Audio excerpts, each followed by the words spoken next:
Hi, I'm Robert. I come to you as an automobile enthusiast that has maintained, serviced, and repaired my own vehicles in excess of 30 years. I currently drive a car with over 230,000 miles on it, and I once had a car that had over 400,000 miles on it and ran very well. While you're watching the video, please watch a step or two ahead. Sometimes the current step is better explained in the next step or two. Also, like, share, subscribe. Thanks for tuning in. I hope you benefit from the information. I'm working with this Volvo S70 here. It's got a seat belt that's jammed up, locked up on the driver's position, so it will not extend. It wouldn't retract, but once I got it to retract, it would not release again. And these seat belts have a safety reel in them that detects when you get into an accident. As you can see, the metal cylinder on that seat belt there, it reels the seatbelt in when it senses it's been in an accident. But I don't know what's wrong with this one. It's not any good, so I'm going to replace it with this one that I got from a salvage yard car. At the salvage yard, they're like 17 bucks. At the dealership, they're about 350 bucks. So you can take your pick there. Here are the tools I used to get this seatbelt replaced on this S70 because it had manual function seats. I used a cross tip screwdriver because somebody had a wrong screw installed in one of the handles. I used a screwdriver with a T20 on the tip of it to get the handles off. I used a T30. I used a flat tip screwdriver, or you could use a bone tool or whatever you use to get trim loose. I used a T50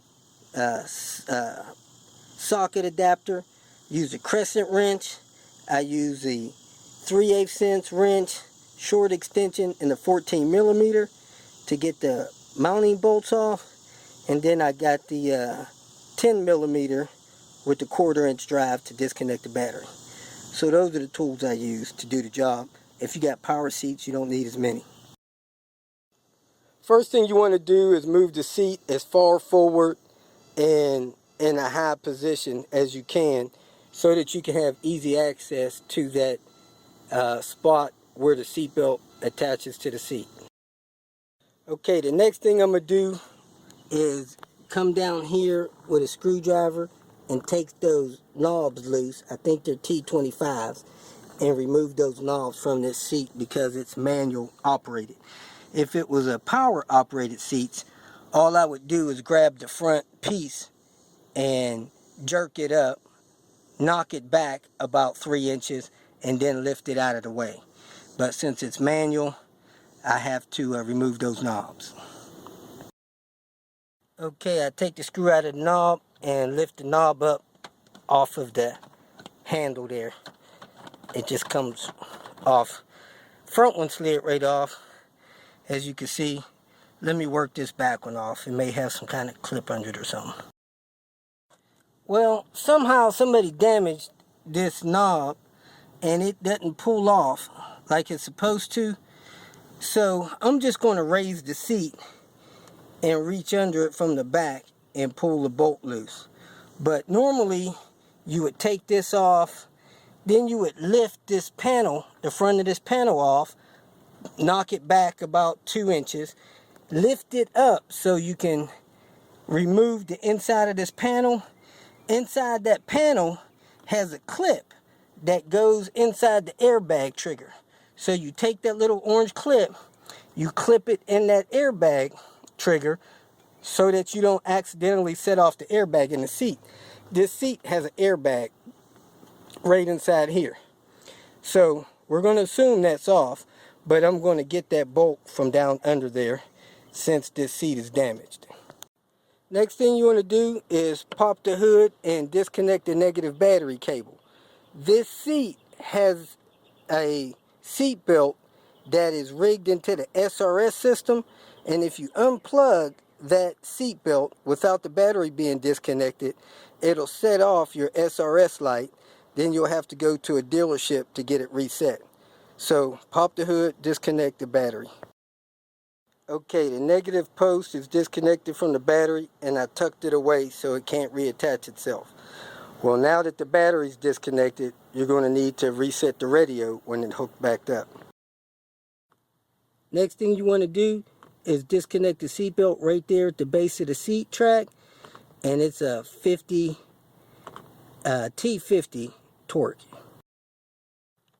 It's a little less than our ideal, but I was able to get this bolt out from under and behind the seat, so maybe you don't have to take the seat side booster off. And as you can see from here, that's the hook that hooks the side of the seat control panel on, especially on the powered ones. So the trim piece has already been removed from the side panel, but you would go ahead and remove that. It just pulls out. Use a screwdriver or something to pry it loose. Since I got that bolt loose down there, I'm going to go ahead and lift the seatbelt out. So now the seatbelt is loose from the seat. And now I just need to take it loose from up here on the side pillar. Take a flat tip screwdriver or something and get under here and pry this top panel out. Then you need to take this clip, turn it sideways, and pull it out. Now you can get the side panel off of the wall. Now there's two clips here, one here and one here. They keep the plastic also against the wall, so I would pull those in and then just pull this panel loose, and it has some clips that holds it against the wall. So you just pull it loose like that. Now you have access to the two bolts. There's one bolt there, there's one bolt here, and there's one bolt here, which is a T30 holding that thing in. So the next thing I would do is unplug the seat belt since the battery's disconnected. That's what will set off that SRS light. Now I'm going to take those two 15mm bolts loose and that one T30 loose. Then the seatbelt will be loose where I could replace it with the replacement one. Sometimes these T30s are too tight in there to get in to get out just by using a normal T30 screwdriver. So what I do is I take the crescent wrench and I put it on the handle of the screwdriver like that, and then I twist it, break it loose with the crescent wrench. Now I can get it out with the screwdriver. Once you get this out, pay attention to how this clip goes back in the top of it, and then on the bottom of it, it had a plastic washer and a metal washer down there where the bolt went through. So make sure you try to get all that hardware back in. And now that I look at this seatbelt, if you can see here, the top of it's broke loose, and that's probably what stopped it from reeling in right. So the top of this seatbelt is broke. Okay, the top of this one is not broken, and it doesn't have that big glob of fur ball that the other one has. And I have the washer and the plastic washer spacer right there. So I'm going to go ahead and glance, see if there's a plastic washer to go up there and mount this thing to the pillar. I went ahead and tightened that T30 first. Now I'm going to go ahead and tighten these 14mm bolts here. I'm not sure what the torque value is on those two bolts. My guess would be about 18 foot-pounds, but I'll check it and go ahead and post it. Now I'm going to go ahead and plug in the sensor. So to stop the SRS light from coming on, now I'm going to go ahead and set the trim up and get it in place and clipped up top there. Okay, before you can get that thing clipped into the wall, I started at the bottom, worked my way up, but you got to make sure this stuff is pulled through. And now I'm going to put that top piece on, and then I'm going to put this lower piece on.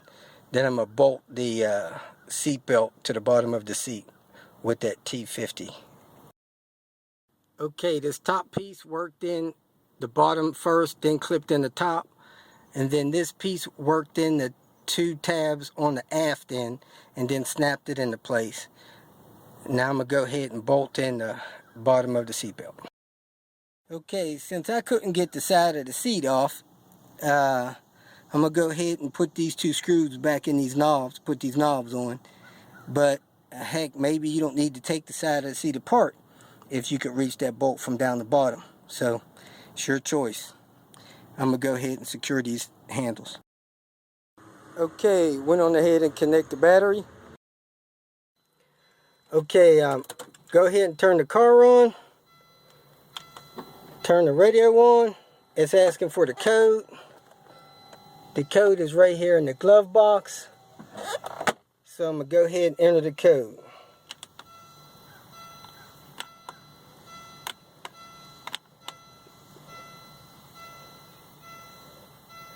Alright, now the radio's back on. So, now I'm going to test the seatbelt. Make sure it pulls out and latches.